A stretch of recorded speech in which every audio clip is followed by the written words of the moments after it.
Hi dear friends, welcome to Village Teaching Vati. நல்ல மனிதநேயத்தை வளர்த்து நல்ல சமுதாயத்தை உருவாக்குவோம். Hi friends, national institute of ocean technology சரிங்களா, வேளச்சேரி தாம்பரத்தில், அதாவது பள்ளிக்கரணை சென்னையில் இருக்குது. ஓகேங்களா, அதுக்கான அட்ரஸ் லொக்கேஷன்ஸுமே கொடுத்துருக்காங்க.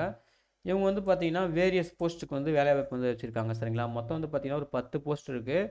அதில் என்னென்ன போஸ்ட்டுக்கு எவ்வளோ வேக்கன்சின்னு சொல்லிட்டு பார்க்கலாம் சரிங்களா. ஃபஸ்ட்டு வந்து ப்ராஜெக்ட் சயின்டிஸ்ட் 3 ஒரு போஸ்ட்டு, அது யூஆர் கேட்டகரிக்கு சொல்லியிருக்காங்க. அப்புறம் ப்ராஜெக்ட் சயின்டிஸ்ட் 2 அதுவுமே யூஆர் கேட்டகரிஸ் 7 போஸ்ட்டு. அப்புறம் ப்ராஜெக்ட் சயின்டிஸ்ட் 1 மொத்தம் 34 vacancy. Project scientific assistant 45 vacancy. Project technician 19 vacancy. Project field assistant 10 vacancy. Project junior assistant 12 vacancy. Research associate 6 vacancy. Senior research Philo SRF சொல்லுவாங்க 13 vacancy. Junior research Philo JRF 5 vacancy சரிங்களா. இந்த வேகன்சிலாம் community வைஸாகவும் சொல்லியிருக்காங்க, கரெக்டாக check பண்ணிக்கோங்க. மொத்தம் 152 vacancy சொல்லியிருக்காங்க. இது பார்த்தீங்கன்னா கான்ட்ராக்ட் பேசிஸ் ஒர்க் தான். ஓகேங்களா, அதையுமே நான் சொல்லிடுறேன், அதையும் செக் பண்ணிக்கோங்க. அதுக்கப்புறம் ஒவ்வொரு போஸ்ட்டுக்கான எலிஜிபிலிட்டி கிரைட்டேரியா தனித்தனியாக சொல்லியிருக்காங்க சரிங்களா. அதுக்கான ஏஜ் லிமிட் என்ன, மேக்ஸிமம் ஏஜ் லிமிட் என்ன, என்ன பே ஸ்கேலு, அதுக்கப்புறம் என்ன கல்வி தகுதி இருக்குன்னு சொல்லிட்டு தெளிவாக சொல்லியிருக்காங்க. நான் கல்வி தகுதி மட்டும் சொல்கிறேன், ஓகேங்களா. ஸோ நீங்கள் இந்த நோட்டிஃபிகேஷனை ஒரு டைம் கிளியராக பார்த்துக்குங்க. ஃபஸ்ட்டு வந்து பார்த்தீங்கன்னா ப்ராஜெக்ட் சயின்டிஸ்ட் 3க்கு வந்து லைஃப் சயின்ஸ் அந்த ஃபீல்டு தான் வந்து போஸ்ட்டு. எம்எஸ்சி வந்து பார்த்தீங்கன்னா நீங்கள் பயாலஜி, சயின்ஸ், ஜுவாலஜி, மெரைன் அதில் வந்து நீங்கள் முடிச்சிருக்கணும் அப்படின்னு சொல்லியிருக்காங்க. கூடவே 7 வருஷம் எக்ஸ்பீரியன்ஸ் கேட்குறாங்க. பிஹெச்டி முடிச்சிருந்தா உங்களுக்கு டிசேபிள் ப்ரெஃபரன்ஸ் கொடுப்போம் அப்படின்னு சொல்லியிருக்காங்க சரிங்களா. அப்புறம் ஜாப் ரெக்குயர்மெண்ட் கொடுத்துருக்காங்க, தெளிவாக செக் பண்ணிக்கோங்க. அதுக்கப்புறம் ப்ராஜெக்ட் சயின்டிஸ்ட் 2 வந்து பார்த்தீங்கன்னா இதுக்கு வந்து மெக்கானிக்கல் இந்த ஃபீல்டு. எம்இஎம்டெக் வந்து நீங்கள் மெக்கானிக்கல் இல்லை மெக்கானிக்கல் ரிலேட்டடாக கோர்ஸ் முடிச்சிருந்தா ஓகே அப்படின்னு சொல்லியிருக்காங்க. அதுக்கப்புறம் 3 இயர்ஸ் வந்து எக்ஸ்பீரியன்ஸ் கேட்குறாங்க சரிங்களா. அப்புறம் லைஃப் சயின்ஸு, அதுக்கப்புறம் வந்து பார்த்தீங்கன்னா இதுலேயும் வந்து எம்எஸ்சி மெரைன், இந்த பயாலஜி இல்லை மெரைன் சயின்ஸ் இந்த மாதிரிலாம் முடிச்சிருக்கணும். ஜுவாலஜி, மைக்ரோபயாலஜிலாம் முடிச்சிருந்தா அப்ளை பண்ணலாம். 3 இயர்ஸ் எக்ஸ்பீரியன்ஸ் கேட்குறாங்க. அதுக்கப்புறம் ஃபிசிக்கல் ஓசைனோகிராஃபி, ஓகேங்களா. ஓசைனோகிராஃபி வந்து பார்த்தீங்கன்னா மாஸ்டர் டிகிரி வந்து முடிச்சிருக்கணும் ஓசைனோகிராஃபியில். இல்லை ஃபிசிக்கல் ஓசைனோகிராஃபியில் வந்து பார்த்தீங்கன்னா ஃபிசிக்ஸ், கெமிக்கல் ஓசைனோகிராஃபி, இல்லை ஓசைன் டெக்னாலஜி, இல்லை ஓசைன் சயின்ஸ் வந்து முடிச்சிருந்தாலும் நீங்கள் அப்ளை பண்ணலாம். மினிமம் 3 இயர்ஸ் எக்ஸ்பீரியன்ஸ் கேட்குறாங்க, ஓகேங்களா. அதுக்கப்புறம் இசிஇ அந்த ஃபீல்டுக்கு வந்து பார்த்தீங்கன்னா அதாவது எலக்ட்ரானிக்ஸ் அண்ட் கம்யூனிகேஷன், அப்புறம் எலக்ட்ரானிக்ஸ் அண்ட் இன்ஸ்ட்ருமெண்டேஷன் சரிங்களா. அந்த ஃபீல்டுக்கு எம்இஎம்டெக் இதில் வந்து நீங்கள் அவங்க கேட்குற அந்த ஃபீல்டில் நீங்கள் வந்து கோர்ஸ் முடிச்சிருக்கணும்.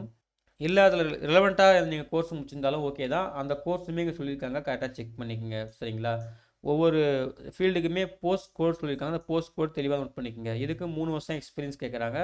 அப்புறம் டிசேபிள் நாலேஜ்னு சொல்லியிருக்காங்க, தெளிவாக செக் பண்ணிக்கோங்க. அதுக்கப்புறம் மெக்கானிக்கல் வந்து பார்த்தீங்கன்னா பிடெக் மெக்கானிக்கல் வந்து முடிச்சிருக்கணும்னு சொல்லியிருக்காங்க. Minimum 60% mark. எம்இஎம்டெக் வந்து முடிச்சிருந்தாலும் உங்களுக்கு ப்ரெஃபரன்ஸ் கொடுப்போம் அப்படின்னு சொல்லியிருக்காங்க. என்னென்ன கோர்ஸ்லாம் முடிச்சிருக்கலாம் அப்படின்னு சொல்லியிருக்காங்க, தெளிவாக செக் பண்ணிக்கோங்க, ஓகேங்களா. அதுக்கப்புறம் வந்து பார்த்தீங்கன்னா ஃபிசிக்கல் ஓசனோகிராஃபிக்கு வந்து பார்த்தீங்கன்னா மாஸ்டர் டிகிரி ஓசனோகிராஃபி இல்லை ஃபிசிக்கல் ஓசனோகிராஃபி, ஓகேங்களா. அதை சார்ந்து வந்து முடிச்சிருந்தா நீங்கள் அப்ளை பண்ணலாம் அப்படின்னு சொல்லியிருக்காங்க. Minimum 60% mark. பிஹெச்டி முடிச்சிருந்தா ப்ரெஃபரன்ஸ் கொடுப்போம்னு சொல்லியிருக்காங்க. அதுக்கப்புறம் அதே போல் தான் electronics and communication, instrumentation and electronics and instrumentation அந்த ஃபீல்டுக்கு அதை சார்ந்து நீங்கள் வந்து பிஇ டெக் முடிச்சிருந்தீங்கன்னா அப்ளை பண்ணலாம்னு சொல்லியிருக்காங்க. எம்இஎம் டெக் முடிச்சிருந்தா ப்ரெஃபரன்ஸ் கொடுப்போம்னு சொல்லியிருக்காங்க. அப்புறம் லைஃப் சயின்ஸ் அதுக்கு வந்து பார்த்தீங்கன்னா MSc marine biology, marine science இல்லை ஜுவாலஜி இதை முடிச்சிருந்தீங்கன்னா நீங்கள் அப்ளை பண்ணலாம்னு சொல்லியிருக்காங்க. பிஹெச்டி முடிச்சிருந்தீங்கன்னா ப்ரெஃபரன்ஸ் கொடுப்போம்னு சொல்லியிருக்காங்க. அதுக்கப்புறம் பயோடெக்னாலஜி வந்து பார்த்தீங்கன்னா எம்எஸ்சி பயோடெக்னாலஜி, அப்படி இல்லைனா பிடெக் பயோடெக்னாலஜி முடிச்சிருந்தாலும் அப்ளை பண்ணலாம் அப்படின்னு சொல்லியிருக்காங்க சரிங்களா. பிஜி டிகிரி இல்லை யூஜி டிகிரி ஏதாவது முடிச்சிருந்தா அப்ளை பண்ணலாம். பிஹெச்டி முடிச்சிருந்தாலும் ப்ரெஃபரன்ஸ் கொடுப்போம் அப்படின்னு சொல்லியிருக்காங்க சரிங்களா. அப்புறம் எலக்ட்ரிக்கல் பிடெக் எலக்ட்ரிக்கல் இல்லை எலக்ட்ரிக்கல் எலக்ட்ரானிக்ஸ் முடிச்சிருந்தா நீங்கள் அப்ளை பண்ணலாம் சொல்லியிருக்காங்க. எம்இ முடிச்சிருந்தாலும் அப்ளை பண்ணலாம் சொல்லியிருக்காங்க அந்த ஃபீல்டில், ஓகேங்களா. அப்புறம் சிவில், ஓகேங்களா. அதுக்கு வந்து பார்த்தீங்கன்னா பிடெக் சிவில் முடிச்சிருந்தா நீங்கள் அப்ளை பண்ணலாம். இல்லை எம்இஎம்டெக் சிவில் முடிச்சிருந்தீங்கன்னா உங்களுக்கு ப்ரெஃபரன்ஸ் கொடுக்கும்போது சொல்லியிருப்பாங்க, அதையுமே வந்து பார்த்துக்குங்க. அதுக்கப்புறம் மைக்ரோபயாலஜி மெரைன் ஃபீல்டுக்கு வந்து பார்த்தீங்கன்னா எம்எஸ்சி பிடெக் வந்து அந்த ஃபீல்டில் நீங்கள் வந்து கோர்ஸ் முடிச்சிருக்கணும். இல்லை பிஹெச்டி முடிச்சிருந்தாலும் நீங்கள் உங்களுக்கு ப்ரெஃபரன்ஸ் கொடுப்போம்னு சொல்லியிருக்காங்க. அப்புறம் பயோ இன்ஃபர்மேட்டிக்ஸ் அது வந்து பார்த்தீங்கன்னா பிஎஸ்சி பிடெக்கில் பயோ இன்ஃபர்மேட்டிக்ஸ் முடிச்சிருந்தா எலிஜிபிள். இல்லை பிஹெச்டி முடிச்சிருந்தீங்கன்னா உங்களுக்கு ப்ரெஃபரன்ஸ் கொடுப்போம்னு சொல்லியிருக்காங்க. அதுக்கப்புறம் கெமிஸ்ட்ரி அதுக்கு வந்து பார்த்தீங்கன்னா மாஸ்டர் டிகிரியோ இல்லை பிஇ பிடெக்கோ நீங்கள் பயோமெடிக்கல் இன்ஜினியரிங் முடிச்சிருந்தா அப்ளை பண்ணலாம். இல்லை மாஸ்டர் டிகிரியில் கெமிஸ்ட்ரி, மெடிக்கல் கெமிஸ்ட்ரி, அப்புறம் பயோகெமிஸ்ட்ரி அதை முடிச்சிருந்தீங்கன்னா நீங்கள் அப்ளை பண்ணலாம் சொல்லியிருக்காங்க. சரிங்களா? இல்லை பிஇ பிடெக் பயோமெடிக்கல் இன்ஜினியரிங் முடிச்சிருந்தாலும் அப்ளை பண்ணலாம். பிஹெச்டி முடிச்சிருந்தா ப்ரிஃபரன்ஸ் கொடுப்போம்னு சொல்லியிருக்காங்க. சரிங்களா? அப்புறம் கோஸ்டல் மேனேஜ்மெண்ட், ரிமோட் சென்சிங் இதுக்கு வந்து பார்த்தீங்கன்னா பிஜி டிகிரி வந்து பார்த்தீங்கன்னா ocean science, technology, coastal management, remote sensing and GS இதை முடிச்சிருந்தீங்கன்னா நீங்கள் அப்ளை பண்ணலாம். பிஹெச்டி எம்டெக் முடிச்சிருந்தீங்கன்னா உங்களுக்கு வந்து முன்னுரிமை கொடுப்போம்னு சொல்லியிருக்காங்க, ப்ரிஃபரன்ஸ் கொடுப்போம்னு சொல்லியிருக்காங்க.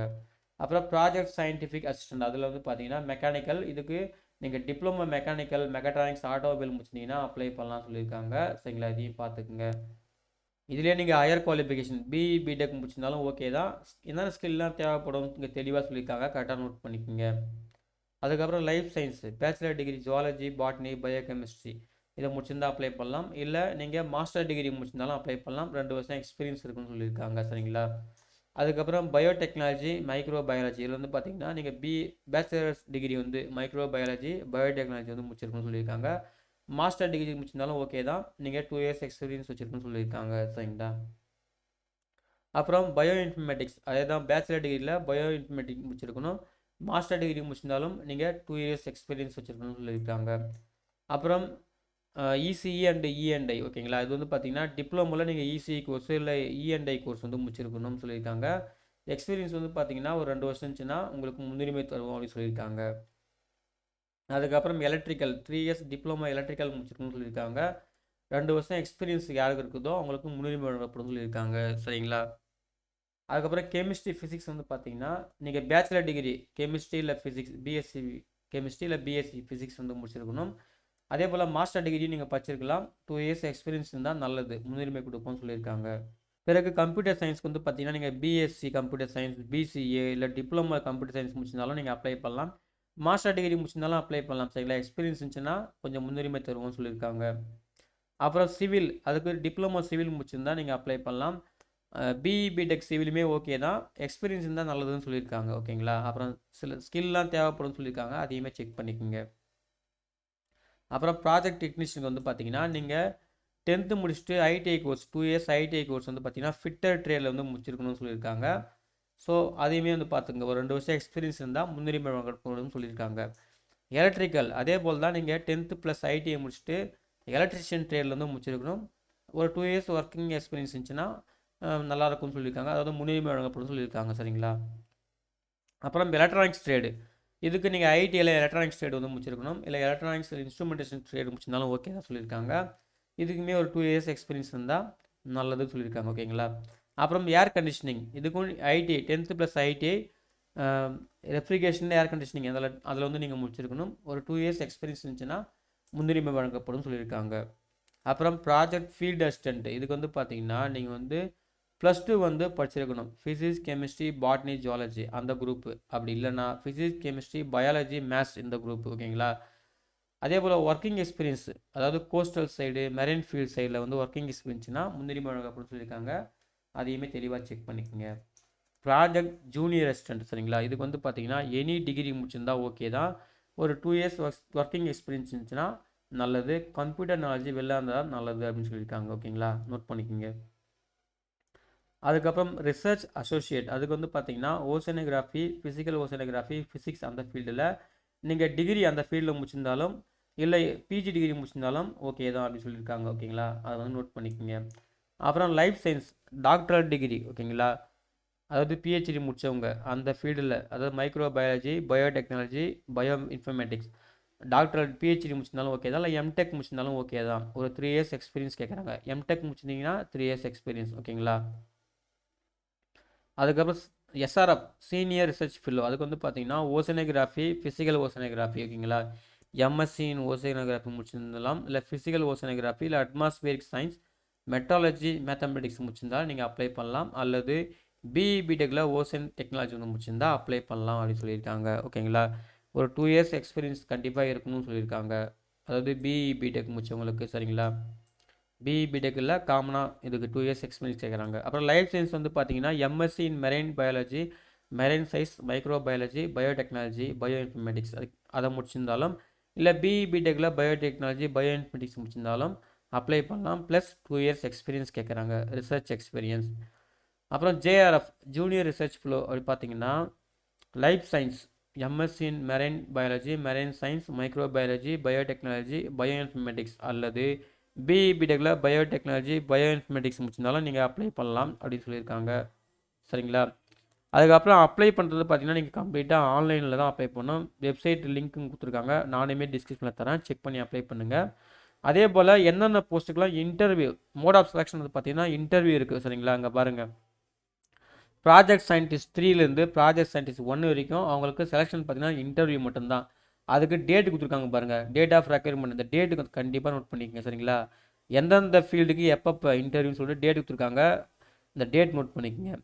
அதே போல் ப்ராஜெக்ட் சயின்டிஃபிகேஷன் வந்து பார்த்தீங்கன்னா ரிட்டன் டெஸ்ட் மூலியமாக தான் செலக்ட் பண்ணுவாங்க அப்படி சொல்லியிருக்காங்க. ஸோ எந்தெந்த ஃபீல்டுக்கு என்னென்னைக்கு ரிட்டன் டெஸ்ட்னு தெளிவாக சொல்லியிருக்காங்க, அந்த டேட் நோட் பண்ணிக்கோங்க. ஓகேங்களா? அதாவது நெக்ஸ்ட் இயர் தான் எல்லாமே இருக்குது, 2025 தான் இருக்குது. அதுக்கப்புறம் வந்து பார்த்தீங்கன்னா ப்ராஜெக்ட் டெக்னீஷியன் அவங்களுக்கு வந்து பார்த்தீங்கன்னா ட்ரேட் டெஸ்ட் இருக்கும், அதாவது ஸ்கில் டெஸ்ட்டு.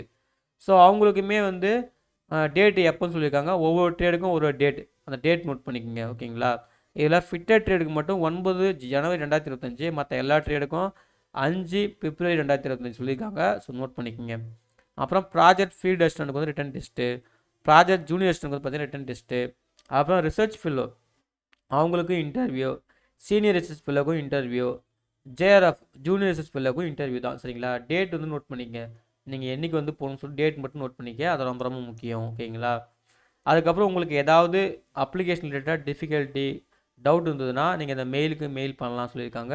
என்னென்ன டாக்குமெண்ட்லாம் நீங்கள் அப்லோட் பண்ணணும், டாக்குமெண்ட் வெரிஃபிகேஷன் கொண்டு வரணும், லிஸ்ட்டு கொடுத்துருக்காங்க, கரெக்டாக செக் பண்ணிக்கங்க. அப்புறம் இந்தியன் சிட்டிசன்ஸ் யார் வேணால் அப்ளை பண்ணலாம் சொல்லியிருக்காங்க. அப்புறம் some important condition terms and கண்டிஷன்லாம் கொடுத்துருக்காங்க, கரெக்டாக செக் பண்ணி பார்த்துட்டு அப்ளை பண்ணுங்கள். அப்புறம் நீங்கள் ரிட்டன் டெஸ்ட், அதாவது ரிட்டன் டெஸ்ட்டும் சரி இல்லை இன்டர்வியூவும் சரி வரும்போது உங்களுக்கு எந்த விதமான ட்ராவலிங் அலோன்ஸ்லாம் தர மாட்டோம், நீங்களே தான் பார்த்துக்கணும்னு சொல்லியிருக்காங்க. லாஸ்ட் டேட் வந்து பார்த்தீங்கன்னா அப்ளை பண்ணுறதுக்கு 23 டிசம்பர் 2024 தான் லாஸ்ட் டேட். சரிங்களா? அவ்வளோதான் ஃப்ரெண்ட்ஸ். நீங்கள் அப்ளை பண்ணுறதுக்கு முன்னாடி ஒரு டைம் இந்த நோட்டிஃபிகேஷனை கிளியராக செக் பண்ணிக்கங்க. முக்கியமாக அந்த டேபிள்ஸ், எலிஜிபிலிட்டி கிரிட்டா டேபிள்ஸ், நான் வந்து குவாலிஃபிகேஷன் தான் சொல்லியிருக்கேன், அதையுமே என்னால் முடிஞ்ச வரைக்கும் சொல்லியிருக்கேன். சரிங்களா? நீங்கள் தெளிவாக டீட்டெயில்டாக பார்த்துக்குங்க. ஒவ்வொரு போஸ்ட்டுக்கும் எந்த போஸ்ட்டுக்கு நீங்கள் எலிஜிபிள், அதுக்கான வேக்கன்சி எவ்வளோ, கம்யூனிட்டி வைஸாக வேக்கன்சி சொல்லியிருக்காங்க, மேக்ஸிமம் ஏஜ் லிமிட் எவ்வளோ, பே ஸ்கேல் எவ்வளோ, அப்புறம் என்ன டிசேரபிள், அதாவது எது இருந்தால் நல்லது அப்படின்னு சொல்லியிருக்காங்க, டிசேரபிள் அந்த ஸ்கில்லு, அப்புறம் ஜாப் ரெக்யர்மெண்ட் என்ன, இதெல்லாம் டேபிளில் ஒவ்வொரு போஸ்ட்டுக்கும் தெளிவாக பார்த்துக்குங்க. அப்ளை பண்ணுறதுக்கு முன்னாடி பார்த்துட்டு அதுக்கப்புறம் ஆன்லைனில் போய்ட்டு அப்ளை பண்ணுங்கள். முக்கியமான விஷயம் கான்ட்ராக்ட் பேசிஸ் தான். சரிங்களா? அவ்வளோதான் ஃப்ரெண்ட்ஸ்.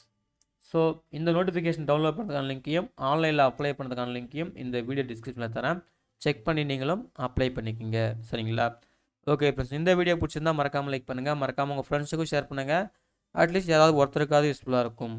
அப்ளை பண்ணுற எல்லாருக்கும் wish you all the best. Thank you.